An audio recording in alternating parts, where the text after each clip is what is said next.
இந்த Guwahati test match India ஜெயிக்கணும்னா 522 run அடிக்கணும், கையில் 8 விக்கெட் வச்சுருக்கிறாங்க. ஒரு நாளில் இது முடியுமா அப்படின்னு ஒரு கேள்வி வச்சுருக்கிறீங்க அப்படின்னா, ஏன் அந்த ஒரு நாள் அது 80 ஓவர்னு சொல்லலாமே அப்படின்னு சில பேர் மைண்டில் ஓடலாம். ஆனால் அந்த 80 ஓவரு அப்படிங்கிறது வந்து தெம்பா பவுமாவோட அந்த பிளான் பி பிளான் சியில் அது விக்டரியை ஈட்டுறதுக்கான ஒரு பிளானாக அது இருக்கும். அதனால தான் நான் ஒரு நாள்னு சொல்லிட்டேன், 80 நாளுங்கிற ஒரு நாள்னு சொல்லிட்டேன். 80 ஓவரு அப்படிங்கிறத நான் இங்கே சொல்லலை. ஸோ அது ஏங்கிறத நான் பின்னாடி சொல்கிறேன். பட் இப்போது இந்த டெஸ்ட் மேட்ச்சு, அதாவது இந்த டெஸ்ட் சீரீஸையும் இந்த டெஸ்ட் மேட்ச்சையும் சவுத் ஆஃப்ரிக்கா ஜெயிக்கிறதுக்கு அதிக வாய்ப்பு இருக்குது. கவுஹாத்தி டெஸ்ட் மேட்ச்சில் இந்தியா ட்ரா பண்ணுவாங்களா அப்படிங்கிறதா கேள்வி. ஜெயிப்பாங்களாங்கிறத தாண்டி ட்ரா பண்ணுவாங்களா, அந்த ட்ராவுக்கு இந்தியா எப்படி ஆடுவாங்க, தென் சவுத் ஆஃப்ரிக்காவோட கை ஓங்கி இருக்குது. இந்த சீரீஸை 2-0ன்னு அநேகமாக கைப்பற்றுறதுக்கு வாய்ப்பு இருக்குது. இதில் மூடி மறைச்சி பேசுகிறதுக்கு எந்த விதமான ஒரு வாய்ப்புமே கிடையாது. நம்ம இன்னொன்று ஃபஸ்ட் இன்னிங்ஸ்லேயே இந்தியாவோட பேட்டிங் அண்ட் இந்தியாவோட ஸ்கில்லு, இந்தியாவோட டாக்டிக்ஸ் இப்படின்னு நிறைய விஷயத்தை பேசிட்டோம். இன்றைக்கி டே 4 நம்ம என்ன பேசுகிறது, வீலாக் பார்த்திங்கன்னா நிறைய ரேண்டிங் இருக்கும், அதாவது நிறைய புலம்பல்கள் இருக்கும், நிறைய ரிவ்யூ அதிலே இருக்கும்னு நான் நினைக்கிறேன். வீலாக் பாருங்கள்.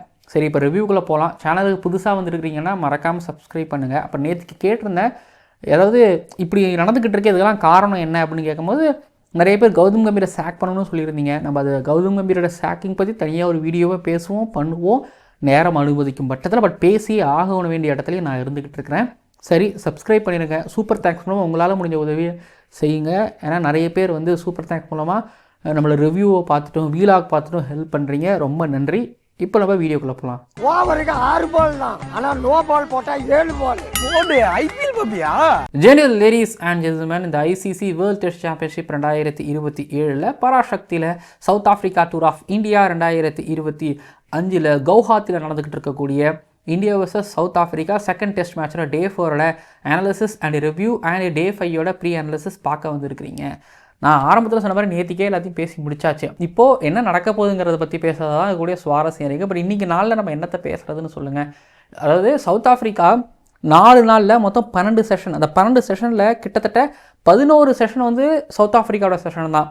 ஒரே ஒரு செஷனாக ஷேர்டா இல்லை ஒரு செஷன் இந்தியாவா, ஸோ அப்படி இப்படின்னு பார்க்கும்போது மொத்தம் 4 நாளில் 10 செஷன் வந்து சவுத் ஆஃப்ரிக்காவோட செஷனு, ஒரு செஷன் ஷேரு இந்தியாவோட செஷனு. ஸோ இவங்க டாமினன்ட் பண்ணியிருக்கிறாங்க.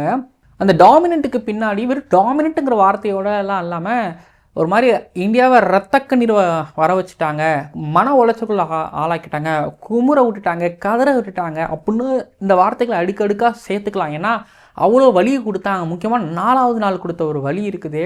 4வது நாளில் வந்து திரும்பவும் ஃபஸ்ட் இன்னிங்ஸில் என்ன பண்ணாங்களோ அதே போல் 100 பால் பார்ட்னர்ஷிப்பு, 120 பால் பார்ட்னர்ஷிப்பு, 180 பால் பார்ட்னர்ஷிப்பு. ஐயோ அதுதான் 450 வந்துச்சு இல்லையா, ஐயோ அதுதான் 480 வந்துச்சு இல்லையா, அதான் 500 லீடு எடுத்துக்கிட்டீங்க இல்லையா, இதுக்கு மேலே என்னையான்னு கேட்குற அளவுக்கு இன்றைக்கி அவங்க பேட் பண்ணிக்கிட்டே இருந்தாங்க. அதுவும் வந்து பார்த்திங்க அப்படின்னா நம்ம ஹெல்த்தியான ஒரு இடத்துல இருக்கோன்னு சொல்லிட்டு பெருசாக ஷாட்டுக்கு போகலை, நின்னாங்க. இங்கே பாருங்கள், சவுத் ஆஃப்ரிக்கா பண்ணது தப்பு கிடையாது, சவுத் ஆஃப்ரிக்கா பண்ணது ரொம்ப சரி. பட் ஒரு இடத்துல இப்படி பேசலாம், ஏன்னா இங்கே பாருங்கள் டெஸ்ட் மேட்சை ஜெயிக்கணும், அதான் வேர்ல்டு டெஸ்ட் சாம்பியன்ஷிப்பு, அது பாயிண்ட்ஸ் கொடுக்கும், ட்ரா பண்ணால் பாயிண்ட்ஸ் ரொம்ப கம்மி, ஃபைனல் போகணும் அப்படின்னா பாயிண்ட்ஸ் ரொம்ப முக்கியங்கிறது சொல்கிறது எனக்கு புரியுது. பட் தெம்பா பவுமாவோட கணக்கு என்னென்னா அவங்களுக்கு 450ங்கிறது போதுங்கிறது ஒரு பக்கம், ஓகேங்களா. இப்போது நான் அந்த 80 ஓவருங்கிற கணக்குக்கு நான் வரேன். இப்போ நாளைக்கே எடுத்துக்கிட்டிங்க அப்படின்னா 80 ஓவர் தான் போட முடியும். இல்லை, தெம்பா பவுமா தன்னோட ஸ்பின்னர்ஸை வச்சு 90 ஓவரும் போட வைப்பார் அப்படிங்கிறது எனக்கு சந்தேகமே கிடையாது. ஆனால் 90 ஓவர் வரைக்கும் 80 ஓவர் வரைக்கும் மேட்ச் போக வைப்பாங்களா அப்படின்னு கேட்டிங்கன்னா எனக்கு தெரிஞ்ச டவுட்டு தான். ஏன்னா இந்தியாவோட ஸ்கில் அப்படி. தெம்பா பவுமா சைக்கிள் அதில் அட்டாக் பண்ணுவார். இன்றைக்கே பார்த்தீங்கன்னா மார்க் ஒயன்சன் ஜெய்ஸ்வாலை விக்கெட் எடுத்தார். ஹார்மர்கிட்ட கேஎல் ராகுல் அவுட் ஆனது. டீமில் ஒரு 6 பேர் பேட்டிங்கில் வந்து சீனியர் ப்ரோ 2-3 பேர் இருக்கீங்க. அதில் முக்கியமாக கேஎல் ராகுல் ஒருத்தவர் ஆடி கொடுத்துட்டாருன்னா இந்த மேட்ச்சில் இந்தியா பக்கம் ரிசல்ட் ட்ராங்கிறது வரதுக்கு வாய்ப்பு இருக்குது. போராடினாங்க, ஃபைட் பண்ணாங்கன்னு வர அளவுக்கு வாய்ப்பு இருக்குது. பட் கேஎல் ராகுல் விக்கெட் எடுத்தாச்சு, டேஞ்சரஸ் ஜெய்ஸ்வாலோட விக்கெட் எடுத்தாச்சு, சைக்கிளாக போனாங்க, அட்டாக் பண்ணாங்க. கரெக்டாக 3 மணிக்கு அப்புறம் டிக்ளேர் கொடுத்து ஆட வைக்கிறாங்க. இப்படின்னு வந்து பார்த்திங்க அப்படின்னா எடுக்கிற ஒவ்வொரு மூவுமே அவங்க ட்ராவுக்கு பண்ண மாதிரியா, ட்ராவுக்குலாம் போகவே இல்லை. கவுஹாத்தி விட்டு போகிறோன்னா 2-0ன்னு கப்போட போகணும், 1-0ன்னு போகக்கூடாது அப்படிங்கிறத தெளிவாக இருக்கிறாங்க.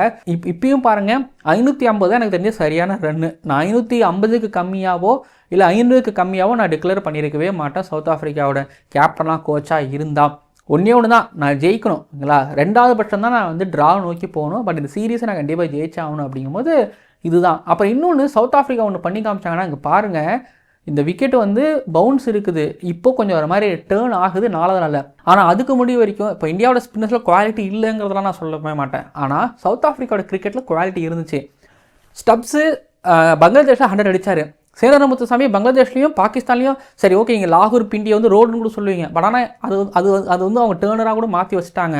ஸோ பங்களாதேஷ்லையும் அடிச்சிருக்கிறாங்க, பாகிஸ்தான்லையும் அடிச்சிருக்காங்க போது அவங்க இந்தியாவில் அடிக்கலைன்னா சத்தியமாக அவங்க பங்களாதேஷ்லையும் பாகிஸ்தான்லையும் அடித்தது அர்த்தமே இல்லாமல் போயிடும். ஸோ ஸ்டப்ஸு ஒரு பக்கம்னா ரைன் ரிக்கல்ட்டனும் அங்கே பங்களாதேஷில் நல்லா விளையாண்டாரா, ஐம் நாட் ராங். பட் ஆனால் அவனு சொல்கிறேன், அவங்க இங்கே கவுஹாத்தியில் எப்படி விளையாடணும், கவுஹாத்தில் என்ன செகண்ட் இன்னிங்ஸில் அடிக்கவா போனாங்க, அடிக்கவே அவங்க போலியே, கடைசி ஒரு 10 நிமிஷம் அடித்தாங்க, எனக்கு தெரிஞ்சு அவ்வளோதான். அதுக்கு முன்னாடி வரைக்கும் கட்டையை தான் போட்டாங்க. நீங்கள் கட்டையை போடுங்க, கட்டையை போட்டால் தான் ரன் வரும். இங்கே ஒன்றும் இல்லை, நீங்கள் அடிக்கக்கூடிய ஸ்கோர், அந்த ஸ்கோர் போர்ட் ப்ரெஷர் தான் உங்களை வந்து பார்த்திங்க அப்படின்னா ஒரு பயமுறுத்த வைக்கும், உங்கள் பவுலர்களுக்கு பெரிய ஸ்ட்ரென்த்தை கொடுக்கும். அதுதான் பண்ணாங்க. ஃபஸ்ட் இன்னிங்ஸில் ஒரு கிட்டத்தட்ட ஒரு 400 ரன் அடிச்சிட்டோம். திரும்பி அதை வச்சு ப்ரெஷர் போடுவோம் பவுலர்களை கொடுத்து அப்படின்னு போடும்போது தான் ப்ரெஷர் ஆகி இந்தியன்ஸ் விக்கெட் விட்டாங்க. திரும்ப செகண்ட் இன்னிங்ஸில் நம்ம நிதானமாக பேட் பண்ணி திரும்ப ஒரு ப்ரெஷரை போடுவோம் பெரிய ஸ்கோரை வச்சு. இப்படி தான் போனாங்க. இன்னொன்று ப்ரெஷருங்கிறது சவுத் ஆஃப்ரிக்காவுக்கு கிடையாது, இந்தியாவுக்கு தான். இந்த மேட்ச்சை ஜெயிச்சே ஆகணும், ட்ரா பண்ணிடக்கூடாதுங்கிறது ப்ரெஷர். இது எல்லாத்தையும் சைக்கலாஜிக்கலாக வச்சு சூப்பராக ப்ளே பண்ணாங்க. இன்னொன்று சொல்கிறேன், ஃபீல்டிங் எவ்வளோ கேட்ச் எடுத்தாங்க நீங்கள் பார்த்துருப்பீங்க. கேட்சை விட்ட பர்சன்டேஜ் ரொம்ப கம்மி சவுத் ஆஃப்ரிக்கா பொறுத்தவரைக்கும். எக்கி தாவி விழுந்து அப்படி பிடிச்சாங்க. பட் ஒரு பக்கம் கேஎல் ராகுல் ஸ்லிப்பில் கேட்ச் விடுறாருனா, ஃபாலோ ஷாட் லெக்கில் ஒரு பக்கம் சாய் சுதர்ஷன் கேட்ச் விடுறாருனா, ஜெய்ஸ்வால் ஒரு பக்கம் ரன்னோட மிஸ் பண்ணுறாருனா, ஸ்டெம்பிங் அவர் ரிஷப் பண்ணி விடுறாருனா, இப்படி சான்ஸ் மேலே சான்ஸ் கொடுத்தா எப்படி பார்ட்னர்ஷிப் பில்டு பண்ணாமல் இருக்க முடியும்? இங்கே பாருங்களேன், ஒரு கட்டத்தில் சவுத் ஆஃப்ரிக்கா வந்து 77க்கு 4ன்னு இருக்க வேண்டியது, இல்லை 78 79க்கு 4ன்னு இருக்க வேண்டியது, ஸ்டெம்பிங்கை மிஸ் பண்ணார். அங்கேருந்து 178க்கு 4 அப்படின்னு போச்சு. ஆக்சுவலி நீங்கள் சவுத் ஆஃப்ரிக்காவை 130க்குள்ளேயே கூட சுருட்டி இருக்கிறாங்க கூட வச்சுக்கோங்க, அப்படி கூட வச்சுக்கோங்க. பட் 430 ரன் இந்தியாவில் சேஸ் பண்ண முடியுமானா அதுவும் கஷ்டம் தான். பட் பேட்டிங்கும் இல்லை, பவுலிங்கும் இல்லை, என்னதாண்டா அப்படின்னு இல்லை, ஃபீல்டிங்கும் இல்லை. அப்படிங்கும்போது ஒரு மாதிரி நல்ல டெஸ்ட் கிரிக்கெட் பார்க்க வந்த ஸோ நம்மளுக்குலாம் மிகப்பெரிய ஒரு ஏமாற்றமே. ஸோ அதை தான் வந்து இன்றைக்கி இந்தியன் கிரிக்கெட் கடந்த 4 நாளாக கொடுத்துக்கிட்டு இருக்கிறாங்க. சவுத் ஆஃப்ரிக்கா பெட்டர் கிரிக்கெட், சூப்பரான கிரிக்கெட் ஆடிட்டு இருக்கிறாங்கிறத தாண்டி இப்போது இந்தியாவுக்கு எந்த ஒரு டீம் வந்தாலும் இதை இந்தியா பண்ணுவாங்களான்னு எனக்கு தெரியல. ஆனால் சவுத் ஆஃப்ரிக்கா வந்து இந்தியாவுக்கு பண்ணிட்டாங்க, வழியை கொடுத்துட்டாங்க. அதாவது எப்படா டிக்ளேர் கொடுப்பீங்கிறத கேட்க வச்சுட்டாங்க. அதை வந்து சும்மா சாதாரணமாக கொடுக்கல, ரொம்ப சூப்பராக வச்சு செஞ்சுட்டாங்க. அப்புறம் குல்தீப் யாதவ் அனுப்பியிருக்காங்க நைட் வாட்ச்மேனாக. இப்போ சாய் சுதர்ஷனும் இருக்கிறாரு. சாய் சுதர்ஷனுக்கு ஃபஸ்ட்டு பாலே அப்பீல் பண்ணாங்க. ஆக்சுவலி அதுக்கப்புறமும் தப்பிச்சார், அம்பேர்ஸ் காலில் வந்துச்சு. ஒரு மாதிரி அதான் சொல்கிறாங்க, யங்ஸ்டர்ஸ் இருக்காங்க. இல்லை, நான் இந்த டாபிக் இங்கே பேச வேணாம், நம்ம பின்னாடி பேசுவோம். பட் ஜெய்ஸ்வால் கான், கேஎல் ராகுல் கான் 500 ரன் அடிக்கணும்னா இவங்கெல்லாம் இல்லாமலாம் கஷ்டம். இப்போ பராசக்தி பர்ஃபார்மர் யாருன்னா ஸ்டப்ஸு தான். அவர் எடுத்துகிட்டு போயிட்டார், எங்கேயோ எடுத்துகிட்டு போயிட்டார், தேவையான ஸ்கோர் வச்சு கொடுத்துட்டாரு. பெர்த்தில் இந்தியா வின் பண்ணுவாங்க இந்த பர்டர் காஸ்கர் ட்ரோஃபியில்.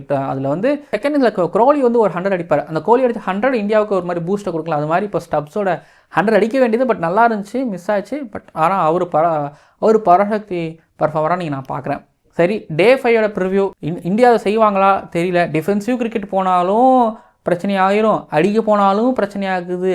இந்தியா வந்து பாசிட்டிவான கிரிக்கெட்டு என்ன பண்ணாலும், அதாவது ட்ரைவ் போகிறாங்களா பாசிட்டிவாக, ஃப்ரண்ட் ஃபுட் டிஃபென்ஸ் போகிறாங்களா பாசிட்டிவாக, பேக் ஃபுட்டில் டிஃபென்ஸ் போகிறாங்களா பாசிட்டிவாக என்ன பண்ணாலும் பாசிட்டிவாக ஆடினாங்கன்னா, பாலுக்கு ஏற்ற ஷாட் ஆடினாங்கன்னா கண்டிப்பாக இல்லை, அதை தான் பண்ணணும். அதை தவிர்த்துட்டு வேறு என்ன பண்ண சொல்லுவீங்க சொல்லுங்கள்? நம்ம போய் கையை பிடிச்சிட்டு சொல்லியாக கொடுக்க முடியும், இல்லை கம்பீர் வந்து சொல்லி தான் கொடுக்க முடியுமா?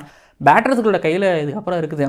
நீங்கள் ஃபஸ்ட் இன்னிங்ஸில் அவ்வளோ அழுக்கான ஒரு தப்பான கிரிக்கெட் ஒன்று ஆடினீங்களே, அதில் வந்து எத்தனை பர்சன்டேஜ் எனக்கு தெரியாது. அதை விட்டுட்டு நீங்கள் பண்ணாங்க அப்படின்னா இந்தியா அட்லீஸ்ட் ட்ராவாச்சும் பண்ண முடியும்.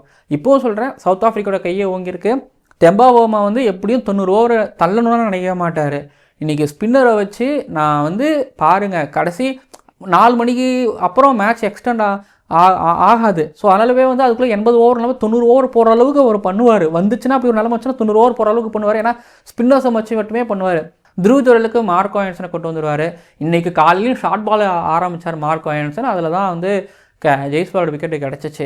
ஜெய்ஸ்வால் அப்பா ஷார்ட் பால் தான் போடுறாருன்னு தெரிஞ்சு அதுக்கப்புறமா இப்படி விளங்கி ஆடினா தெரியல, பார்ப்போம்.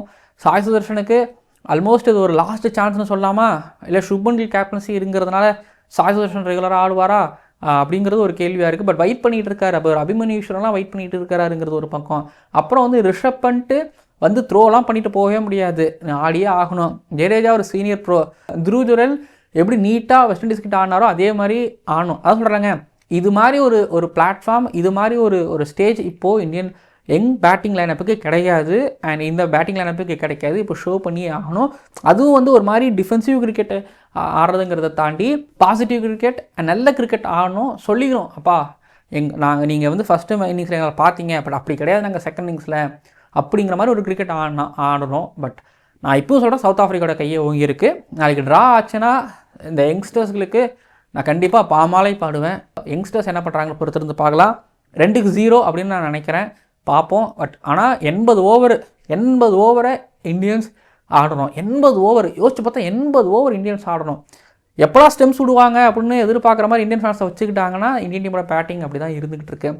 ஸோ விக்கெட் நல்லா திரும்புது. பட் பார்ப்போம், அன்பிரடிக்டபுளாக இருக்கிற மாதிரி தெரியுது.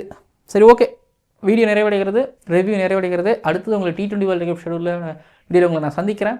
மறக்காமல் சப்ஸ்கிரைப் பண்ணுங்கள், பக்கத்துக்கு பெல் ஐக்கனை கிளிக் பண்ணுங்கள். உங்ககிட்ட கமெண்ட்ஸ் கேட்கணும்ல. நானும் நிறைய பேர் சொல்லியிருந்தீங்க எவ்வளோ மார்க்குனுங்க சொன்னதுக்கு நிறைய பேர் 0 மார்க்லாம் கொடுத்தீங்க. சரி, இந்தியாவை காப்பாற்ற போகிற அந்த பேட்டர் 2 பேர் சொல்லுங்கள். அப்புறம் இன்னொன்று சொல்கிறேன், சவுத் ஆஃப்ரிக்கா 2 இன்னிங்ஸ்லேயும் ஒன்று பண்ணாங்க, நிறைய பால் சாப்பிட்டனால தான் உங்களுக்கு ரன்னு வந்துச்சு. 2 பார்ட்னர்ஷிப் நிற்குது, 3 பார்ட்னர்ஷிப் நிற்குது. அப்புறம் ஒரு பார்ட்னர்ஷிப் இல்லை, ஒரு பேட்டர் அடிக்கிறார், அப்புறம் தான் ரன்னே வருது. அப்படி தான் ஆடினாங்க. சரி, ஓகே, பாருங்கள், நீங்கள் சொல்லுங்கள், யார் இந்தியன் பேட்டர் இல்லை 2 பேர் இந்தியாவை காப்பாற்றுவாங்கன்னா யாரை சொல்லுவீங்க பார்க்கலாம். அப்புறம் player of the series award என்னை பொறுத்த வரைக்கும் மார்க்கோ ஆன்சன், அதில் டவுட்டே கிடையாது. இல்லை ஹார்மர் வந்துடுவாராம். மார்க்கோ ஆன்சன் என்னை பொறுத்த வரைக்கும் பேட்டிங், பவுலிங் அண்ட் ஃபீல்டிங் இம்பேக்டாக இருந்தார் அவர். அதனால்